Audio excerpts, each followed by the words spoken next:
ফালৰ পৰা নহয়, কোম্পানীৰ ফালৰ পৰা দিব 90 days এক্সট্ৰা। তো এইটো অফাৰ এভেইলেবল থাকিব এক্সাইট কোম্পানীত।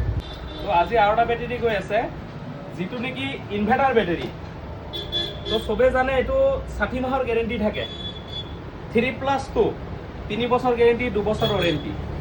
তো আজি তেওঁৰ অনলাইন হ'ব, অনলাইন হ'লে 90 days এক্সট্ৰা পাব, মোক সদায় থাকিব।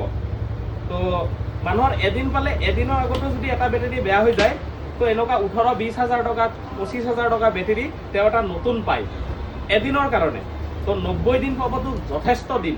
90 দিন 3 মাহৰ ৱাৰেণ্টি যদি এক্সট্ৰা ল'বলৈ যায়, তে মোটামুটি আৰু 4-5 হাজাৰ টকা দৰকাৰ হয় ৱাৰেণ্টিৰ কাৰণে। তো সেইটো তেওঁ ফ্ৰী পাই আছে।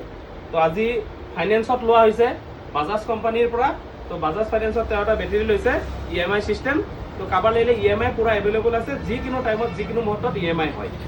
তো দোকান যেতিয়ালৈকে খোলা থাকে, তো EMI কম বাজেটত ল'ব পাৰিব, একদম কম বাজেটত। পুৰণা বেটেৰীটো লৈ আহিব আৰু এটা নতুন বেটেৰী লৈ যাব, কিবা এটা ডিফাৰেঞ্চ আহিব, 2000, 1500, 2500 এনেকৈ ডিফাৰেঞ্চ আহে। সেইটো মোক জনাই দিম কোনটো বেটেৰীত কিমান আহিব।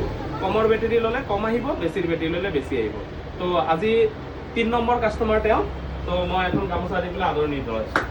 আৰু এটা কথা, মোৰ বাজাজৰ যিটো ফাইনেন্স কৰে, তো মোৰ খাজ বুলি ধৰিছোঁ আৰু চব মাতিলে আহি যায়, লগতে থাকে। তো তেওঁক এখন গামোচা দি পেলাই আদৰণি জনাইছোঁ। ঠিক আছে।